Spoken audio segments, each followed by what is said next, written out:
ಕಾರ್ಯಕ್ರಮದ ಅಧ್ಯಕ್ಷರು, ನನ್ನ ಮಾರ್ಗದರ್ಶಿಗಳು, ಹಿರಿಯರು, ನಮ್ಮ ಪಕ್ಷದ ಅಧ್ಯಕ್ಷರಾಗಿರ್ತಕ್ಕಂಥ ಮತ್ತು ನಿರ್ದೇಶಕರಾಗಿರ್ತಕ್ಕಂಥ ಕಾಡೇನಹಳ್ಳಿ ನಾಗರಾಜಣ್ಣವರೇ, ನನ್ನ ಸನ್ಮಿತ್ರರು, ಪಶ್ಚಿಮ ಭಾಗದ ನಿರ್ದೇಶಕರು, ಜಿಲ್ಲಾ ಪಂಚಾಯತಿನ ಮಾಜಿ ಸದಸ್ಯರಾದಂಥ ಸಾಮೇಗೌಡ್ರೆ, ಹಿರಿಯರಾದಂಥ ಪ್ರಕಾಶಣ್ಣವರೇ, ಇಲ್ಲಿ ನಮ್ಮ ಪ್ರಭಾಕರ್ ಅವರೇ, ಮುನ್ಸಾಮಗೌಡ್ರೆ, ನರಸಿಂಹರೆಡ್ಡಿ ಅವರೇ, ಇನ್ನು ಇಲ್ಲಿ ವೇದಿಕೆಯಲ್ಲಿ ಇರ್ತಕ್ಕಂಥ ನಮ್ಮ ಅಶೋಕ್ ಅವರೇ, ನಮ್ಮ ಲಕ್ಷ್ಮೀಪ್ರಿಯಾ ಮೇಡಮ್ ಅವರು, ಇನ್ನ ವೇದಿಕೆಯಲ್ಲಿ ಇರ್ತಕ್ಕಂಥ ಎಲ್ಲ ಗಣ್ಯಮಾನ್ಯರೇ, ವೇದಿಕೆಯಲ್ಲಿ ಕೂತಿರ್ತಕ್ಕಂಥ ಎಲ್ಲ ಗೌರವಾನ್ವಿತ ವಿವಿಧ ಹಾಲು ಉತ್ಪಾದಕರ ಸಂಘಗಳಿಂದ ಆಗಮಿಸಿರ್ತಕ್ಕಂಥ ಎಲ್ಲ ಗೌರವಾನ್ವಿತ ಅಧ್ಯಕ್ಷರುಗಳೇ, ವೇದಿಕೆ ಮುಂಭಾಗದಲ್ಲಿ ಆಸೀನರಾಗಿರ್ತಕ್ಕಂಥ ಎಲ್ಲ ಸಂಘಗಳಿಂದ ಆಗಮಿಸಿರ್ತಕ್ಕಂಥ ಗೌರವಾನ್ವಿತ ಕಾರ್ಯದರ್ಶಿ ಬಂಧುಗಳೇ ಮತ್ತು ಮಹಿಳಾ ಒಂದು ಸಂಘಗಳಿಂದ ಆಗಮಿಸಿರ್ತಕ್ಕಂಥ ಅಧ್ಯಕ್ಷರುಗಳೇ, ಕಾರ್ಯದರ್ಶಿಗಳೇ, ನನ್ನ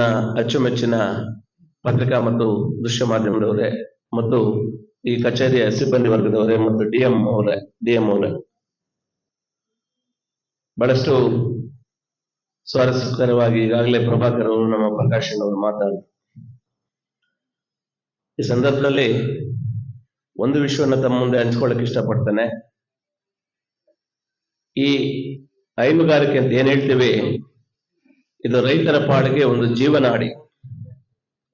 ಕಷ್ಟ ಕಾಲದಲ್ಲಿ ರೈತರನ್ನ ಹಿಡಿತಕ್ಕಂಥ ಒಂದು ಕ್ಷೇತ್ರ ಏನಾದ್ರು ಇದ್ರೆ ಅದು ಹೈನುಗಾರಿಕೆ. ಯಾಕಂದ್ರೆ ಕೊರೋನಾ ಒಂದು ದಿನಗಳನ್ನು ಕೂಡ ನಾವು ಅಲ್ಲಿಂದ ಕೂಡ ಗಮನಿಸಿದಾಗ ಅಂತ ಸಂದಿಗ್ಧ ಪರಿಸ್ಥಿತಿಯಲ್ಲೂ ಕೂಡ ರೈತರನ್ನ ಕೈ ಹಿಡಿದಿದ್ದು ಈ ಹೈನುಗಾರಿಕೆ. ಹಾಗಾಗಿ ಇಂಥ ಒಂದು ಒಳ್ಳೆ ಹಿನ್ನೆಲೆ ಇರತಕ್ಕಂಥ ಹೈನುಗಾರಿಕೆಯನ್ನ ಉತ್ತಮ ರೀತಿಯಲ್ಲಿ ಒಂದು ಪರಿಶುದ್ಧವಾದಂತ ಒಂದು ಹಾಲನ್ನ ಶೇಖರಣೆ ಮಾಡಿ ಆ ಸಂಘವನ್ನ ಬಹಳ ಎತ್ತರಕ್ಕೆ ಬೆಳೆಸ್ಕೊಂಡು ಹೋಗಿ ಅದನ್ನ ಪುನಶ್ಚೇತನ ಮಾಡಿ ಒಳ್ಳೆ ಮಟ್ಟದಲ್ಲಿ ರೈತರಿಗೆ ಒಂದು ಏನು ಸಹಾಯ ಮಾಡುವಂತ ಒಂದು ಅವಕಾಶವನ್ನ ಕಲ್ಪಿಸ್ಕೊಡ್ತಕ್ಕಂಥ ಜವಾಬ್ದಾರಿ ಅಧ್ಯಕ್ಷರುಗಳು ಮತ್ತು ಕಾರ್ಯದರ್ಶಿ ನಿಮ್ಮ ಕೈಲಿದೆ. ನಾವು ಪ್ರತಿ ಕಾರ್ಯಕ್ರಮದಲ್ಲಿ ಭಾಷಣ ಮಾಡುವಾಗ ಹೇಳ್ತೀವಿ, ಯಾವುದೇ ಒಂದು ಸಂಘ ಬೆಳಿಬೇಕಾದ್ರೆ ಅದು ಪಕ್ಷಾತೀತವಾಗಿರ್ಬೇಕು, ರಾಜಕಾರಣ ಬೆರಿಬಾರ್ದು. ಆ ರಾಜಕಾರಣವನ್ನ ಪಕ್ಕಕ್ಕಿಟ್ಟು ಒಳಗಡೆ ಹೋಗಿ ಕೆಲಸ ಮಾಡಿದಾಗ ಆ ಒಂದು ಸಂಘ ಬಹಳ ಎತ್ತರಕ್ಕೆ ಬೆಳೀತದೆ. ಅದನ್ನ ಒಳ್ಳೆ ರೀತಿಯಲ್ಲಿ ಕೊಂಡೊಯ್ತಕ್ಕಂಥ ಒಂದು ಏನು ಜವಾಬ್ದಾರಿ ಅಧ್ಯಕ್ಷರಾದ ಮತ್ತು ಕಾರ್ಯದರ್ಶಿ ನಿಮ್ಮ ಮೇಲಿದೆ. ಒಳ್ಳೆ ರೀತಿಯಲ್ಲಿ ಆ ಸಂಘಗಳನ್ನ ಕೊಂಡೊಯ್ದು ಈ ತಾಲೂಕಿಗೆ ಒಂದು ಒಳ್ಳೆ ಕೀರ್ತಿಯನ್ನ, ನಿರ್ದೇಶಕಗಳು ಕೂಡ ಒಂದು ಒಳ್ಳೆ ಕೀರ್ತಿಯನ್ನ ತರುವಂತ ಒಂದು ಪ್ರಾಮಾಣಿಕ ಪ್ರಯತ್ನವನ್ನು ನೀವೆಲ್ಲರೂ ಕೂಡ ಮಾಡ್ಬೇಕು ಅಂತ ಕೂಡ ತಮ್ಮಲ್ಲಿ ನಾನು ಮನವಿ ಮಾಡ್ತೀನಿ. ಆದ್ಮೇಲೆ ಭಗವಂತ ಒಮ್ಮೊಮ್ಮೆ ಪ್ರತಿಯೊಬ್ಬರಿಗೂ ಒಂದೊಂದು ಅಧಿಕಾರವನ್ನು ಕೊಡ್ತಾನೆ. ಅವರು ತೀರೋದ್ಮೇಲೂ ಕೂಡ ಅವ್ರ ಕೆಲಸಗಳು ಮಾತಾಡ್ತವೆ. ಅವ್ರಿಲ್ಲ ಅಂದ್ರೂ ಕೂಡ ದೈಹಿಕವಾಗಿ ಅವ್ರಿಲ್ಲ ಅಂದ್ರೂ ಕೂಡ ಅವ್ರ ಕೆಲಸಗಳು ಮಾತಾಡ್ತವೆ. ಇವತ್ತು ಈ ಸಂದರ್ಭದಲ್ಲಿ ನಾನು ನೆನೆಸ್ಕೊಳ್ತಕ್ಕಂಥದ್ದು ಎಂ ಎ ಕೃಷ್ಣಪ್ಪನವರು. ಎಂ ಎ ಕೃಷ್ಣಪ್ಪನವರು ಈ ಕ್ಷೇತ್ರದಲ್ಲಿ ಒಂದು ಕ್ರಾಂತಿಯನ್ನು ಎಬ್ಬಿಸಿರ್ತಕ್ಕಂಥ ಮಹನೀಯರವರು. ಡೆನ್ಮಾರ್ಕ್ ಹೋಗಿ ಸೀಮೆ ಹಸುಗಳನ್ನ ತಂದು ಒಂದು ಕ್ಷುರ ಇದರಲ್ಲಿ ಒಂದು ಕ್ರಾಂತಿಯನ್ನು ಎಬ್ಬಿಸಿರ್ತಕ್ಕಂಥ ಒಂದು ಮಹಾನ್ ಭಾವ. ಅಷ್ಟೇ ಇಲ್ಲ, ಗುಟ್ಟಹಳ್ಳಿಯಲ್ಲಿ ಆ ಕಾಲಕ್ಕೆ ಬಡಬಗ್ಗರು ಏನು ಮದುವೆ ಇಂಥದ್ದು ಮಾಡ್ಬೇಕಾದ್ರೆ ಅದನ್ನ ದೂರಾಲೋಚನೆ ಇಟ್ಕೊಂಡು ಅಲ್ಲಿ ಒಂದು ಏನು ಕಲ್ಯಾಣ ಮಂಟಪಗಳನ್ನ ಕಟ್ಟಿಸಿ ಬಡಬಗ್ಗರು ಕೂಡ ಅಲ್ಲಿ ಮದುವೆಗಳನ್ನ ಮಾಡ್ಕೊಳ್ತಕ್ಕಂಥ ಅವಕಾಶವನ್ನು ಕಲ್ಪಿಸಿದಂಥವ್ರು. ಇವತ್ತು ಸುಮಾರು BML ಅಲ್ಲಿ 10,000 ಮನೆತನಗಳು ಇವತ್ತು ಅವರು ಫೋಟೋ ಇಟ್ಟು ಕೆಲಸ ಇದೇನು ಪೂಜಿಸ್ತಾ ಇದೆ. ಅನೇಕ ಮಹನೀಯರಿಗೆ, ಹುಡುಗರಿಗೆ ಉದ್ಯೋಗ ಅವಕಾಶಗಳನ್ನ BML ಕೊಡಿಸಿರ್ತಕ್ಕಂಥವ್ರು. ಮುಳಬಾಗಿಲಲ್ಲಿ ಶ್ರೀರಾಮ ಮಂದಿರವನ್ನು ಕಟ್ಟಿಸಿರ್ತಕ್ಕಂಥವ್ರು. ಆದ್ರೆ ಎಂ ಎ ಕೃಷ್ಣಪ್ಪನವರು ಇವತ್ತು ನಮ್ಮ ಮುಂದಿಲ್ಲ. ಆದ್ರೆ ಅವರ ಅಧಿಕಾರಿ ಅವಧಿಯಲ್ಲಿ ಇಡೀ ತಮ್ಮ ಜೀವನವನ್ನ ಜನರಿಗಾಗಿ ಮುಡುಪಿಟ್ಟು ಅವ್ರು ಸತ್ತೋದು ಕೂಡ ಅವ್ರು ಮಾಡಿರ್ತಕ್ಕಂಥ ಒಂದು ಪುಣ್ಯ ಕೆಲಸಗಳು ಇವತ್ತು ಮಾತಾಡ್ತಾ ಇದ್ದಾರೆ. ತಾಲೂಕಿನ ಒಂದು ವಿಚಾರಕ್ಕೆ ಬಂದಾಗ ನಮ್ಮ ಆಲಂಗ ಶ್ರೀನಣ್ಣವರು ದೈಹಿಕವಾಗಿ ಅವ್ರು ನಮ್ಮ ಮುಂದೆ ಇಲ್ಲ.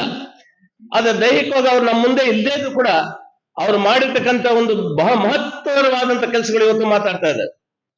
ಯಾವ ಗ್ರಾಮಕ್ಕಾಗಿ ಹೋಗಿ ಅವತ್ತು ಹಾಕಿರ್ತಕ್ಕಂಥ ರಸ್ತೆಗಳಾಗಿರ್ಬೋದು, ಅವರು ಏನು ಓವರ್ ಟ್ಯಾಂಕ್ಗಳಾಗಿರ್ಬೋದು, ಇವತ್ತು 12 ಪ್ರೌಢಶಾಲೆಗಳಾಗಿರ್ಬೋದು, ಸಬ್ ಸ್ಟೇಷನ್ಗಳಾಗಿರ್ಬೋದು, PU ಕಾಲೇಜುಗಳಾಗಿರ್ಬೋದು, ITI ಕಾಲೇಜುಗಳಾಗಿರ್ಬೋದು, ಈ ರೀತಿಯಾಗಿ ಚರ್ಚೆ ಮಾಡ್ತಾ ಹೋಗ್ತಾ ಇದ್ರೆ ಅವರು ಮಾಡಿ ಹೋಗಿರ್ತಕ್ಕಂಥ ಕೆಲಸಗಳು ಇವತ್ತು ಜನ ಯಾಕೆ ಮೆಲುಕಾಗ್ತಾರೆ, ಜನ ಯಾಕೆ ಅವರನ್ನು ನೆನೆಸ್ತಾರೆ ಅಂತ ಹೇಳಿದ್ರೆ, ಅವರು ನಮ್ಮನ್ನ ಹಗಲಿ ಹಲವಾರು ವರ್ಷಗಳಾದ್ರೂ ಕೂಡ ಜೀವನದಲ್ಲಿ ಯಾಕೆ ನಮ್ಮ ತಾಲೂಕಲ್ಲಿ ಜನ ಅವರನ್ನು ಮೆಲುಕಾಗ್ತಾರೆ ಅಂತ ಹೇಳಿದ್ರೆ, ಅವರು ಬಿಟ್ಟು ಹೋಗಿರ್ತಕ್ಕಂಥ ಒಂದು ಅಭೂತಪೂರ್ವವಾದಂತ ಕೆಲಸಗಳು ಇವತ್ತು ಮಾತಾಡ್ತಾರೆ.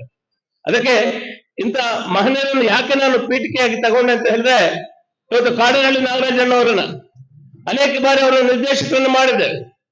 ಅವರು ನಿರ್ದೇಶಕರನ್ನಾಗಿ ಮಾಡಿದ್ಮೇಲೆ ಅವರು ತಮ್ಮ ಬೋರ್ಡ್ ಅಲ್ಲಿ ಇತರೆ ಸದಸ್ಯರೊಂದಿಗೆ ಕೂತು ಏನು ರೈತರಿಗೆ ಬೇಕಾಗ್ತಕ್ಕಂಥ ಉಪಯುಕ್ತಕರವಾದಂತ ಕೆಲಸಗಳು ಏನಿದೆ, ಒಂದು ನಿರ್ಣಯಗಳನ್ನು ತೆಗೆದುಕೊಂಡು ಆ ನಿರ್ಣಯಗಳ ಮುಖೇನ ರೈತರಿಗೆ ಏನು ಅವರು ಸಲ್ಲಬೇಕಾಗಿರ್ತಕ್ಕಂಥ ಎಲ್ಲಾ ಸವಲತ್ತುಗಳನ್ನು ಸಲ್ಲಿಸುವಂತ ಕೆಲಸವನ್ನು ಇವತ್ತು ಮಾಡ್ತಾ ಇದ್ದಾರೆ. ತಮಗೆ ಏನು ಅಧಿಕಾರ ಕೊಟ್ಟಿದ್ದಾರೆ ಅದನ್ನ ಚಾಚು ತಪ್ಪದೆ, ಅದನ್ನ ಅವರ ಜವಾಬ್ದಾರಿಯನ್ನು ಮರಿದಿರ ಇವತ್ತು ಬಹುಶಃ ನಾವು ಕೂಡ ನಮ್ಮ ಶಾಮೇಗೌಡರ ನಿರ್ದೇಶನ ಮುಂಚೆ ಬಹುತೇಕ ಕಾರ್ಯಕ್ರಮಗಳಲ್ಲಿ ಇದೇ ವೇದಿಕೆಯಲ್ಲಿ ನಾವು ಹಾಜರಿದ್ದೇವೆ. ಏನು ವಿಕಲಚೇತನರಿಗೆ ಸಹಾಯಧನ ಕೊಡ್ತಕ್ಕಂಥದ್ದು, ಓದ್ತಕ್ಕಂಥ ಮಕ್ಕಳಿಗೆ ಸಹಾಯ ಹಸ್ತವನ್ನು ನೀಡ್ತಕ್ಕಂಥದ್ದು ಮತ್ತು ರೈತಾಪಿ ವರ್ಗಕ್ಕೆ ಬೇಕಾಗಿರ್ತಕ್ಕಂಥ ಸಲಕರಣೆಗಳನ್ನು ಒದಗಿಸ್ತಕ್ಕಂಥದ್ದು, ಈ ರೀತಿಯಾಗಿ ಚರ್ಚೆ ಮಾಡ್ತಾ ಹೋಗ್ತಾ ಇದ್ರೆ ಅನೇಕ ಒಂದು ಕೆಲಸಗಳನ್ನ ಅಭೂತಪೂರ್ವವಾದಂತ ಒಂದು ಕೆಲಸಗಳನ್ನು ಈ ತಾಲೂಕಲ್ಲಿ ಮಾಡಿ ಹೋಗ್ತಾ ಇದ್ದಾರೆ. ಅಷ್ಟೇ ಅಲ್ಲ, ಈ ತಾಲೂಕಲ್ಲಿ ಇವತ್ತು ಇನ್ನೂ ಒಂದು ಸಂತೋಷದ ವಿಚಾರ ಅಂತ ಹೇಳಿದ್ರೆ, ಅವರ ಜೊತೆಗೆ ಇನ್ನೊಬ್ರು ಸೇರ್ಪಡೆ ಆಗಿದ್ದಾರೆ ನಮ್ಮ ಸಾಮೇಗೌಡರು. ಇವತ್ತು ಜೋಡೆತ್ತುಗಳಿವು, ಇವರು ಜೋಡೆತ್ತುಗಳು ಒಳ್ಳೆ ರೀತಿಯಲ್ಲಿ ಇವತ್ತು ಕೆಲಸ ಮಾಡಿ ಅವರು ಬಂದು ಕೆಲವೇ ದಿನಗಳಾದ್ರೂ ಕೂಡ ಅಧಿಕಾರಕ್ಕೆ ನಮ್ಮ ಶಾಮೇಗೌಡರು ನಮ್ಮ ನಾಗರಾಜರು ಒಟ್ಟುಗೂಡಿ ಇಂಥ ಒಂದು ಸಲಕರಣೆಗಳ ವಿತರಣೆ ಮಾಡ್ತಕ್ಕಂಥದ್ದು, ಅಭೂತಪೂರ್ವವಾದಂತ ಒಂದು ಸೇವೆಯನ್ನು ಇವತ್ತು ಮಾಡ್ತಾ ಇರ್ತಕ್ಕಂಥದ್ದು ಪ್ರತಿಯೊಬ್ಬರು ಕೂಡ ಶ್ಲಾಘನೆ ಮಾಡ್ತಕ್ಕಂಥ ವಿಚಾರ. ಅದಕ್ಕೆ ಮನುಷ್ಯರಾಗಿ ಹುಡ್ತೇವೆ, ಅಧಿಕಾರ ಬರ್ತದೆ. ಅಧಿಕಾರ ಬಂದಾಗ ನಾವು ಅಧಿಕಾರದಲ್ಲಿದ್ದಾಗ ನಾವು ಏನ್ ಜನರಿಗಾಗಿ ಮಾಡಿದೀವಿ, ಜನರಿಗಾಗಿ ನಾವು ಏನ್ ಕೆಲಸ ಮಾಡಿದೀವಿ ಅಂತ ಒಂದು ಬಾರಿ ನಮ್ಮನ್ನು ನಾವು ಆತ್ಮವಿಮರ್ಶೆ ಮಾಡ್ಕೋಬೇಕು. ಅದಕ್ಕೆ ಎಂ ಬಿ ಕೃಷ್ಣಪ್ಪನವರಾಗ್ಬೋದು ಅಥವಾ ಆಲವು ಶ್ರೀನಿವಾಸ ಅವ್ರನ್ನ ನಾನು ಇಲ್ಲಿ ಉದಾಹರಣೆಗೆ ತಗೊಂಡಿರ್ತಕ್ಕಂಥದ್ದು. ಆತ್ಮೀಯರೇ, ನಾವೆಲ್ಲರೂ ರೈತರು, ಬಹಳ ಗೌರವದಿಂದ ಮಾತಾಡ್ತಕ್ಕಂಥ ಒಂದೇ ಒಂದು ವಿಚಾರ ನನ್ನ ಮಾತನ್ನು ಮುಗಿಸ್ತೇನೆ. ಒಂದು ದಿವಸ ಒಬ್ಬ ರೈತ ಹೊಲದಲ್ಲಿ ದುಡಿಮೆ ಮಾಡ್ತಾ ಇರ್ತಾನೆ. ಮಗ ಹೂಡೋಡಿ ಹತ್ಕೊಂಡು ಬರ್ತಾನೆ ತಂದೆ ಹತ್ರ. ಯಾಕಪ್ಪ ಅಳ್ತೀಯ ಅಂತ ಕೇಳ್ತಾನೆ ತಂದೆ ಮಗನನ್ನ. ಅಪ್ಪ, ಇವತ್ತು ಶಾಲೆಯಲ್ಲಿ ನಮ್ಗೆ ತುಂಬಾ ಅವಮಾನ ಆಗೋಯ್ತು. ಯಾಕಪ್ಪ, ಏನಾಯ್ತು ಅಂತ ಕೇಳ್ತಾನೆ. ಆಗ ಮಗ ಹೇಳ್ತಾನೆ, ನಮ್ಮ ಶಿಕ್ಷಕರು ಕೇಳಿದ್ರು, ಯಾರು ಏನಾಗ್ತಾರೆ ಮುಂದೆ ಏನಾಗ್ಬೇಕು ಅಂತ ನಿಮ್ ಬಯಸಿದ್ದೀರಿ ಅಂತ ಕೇಳಿದ್ರು.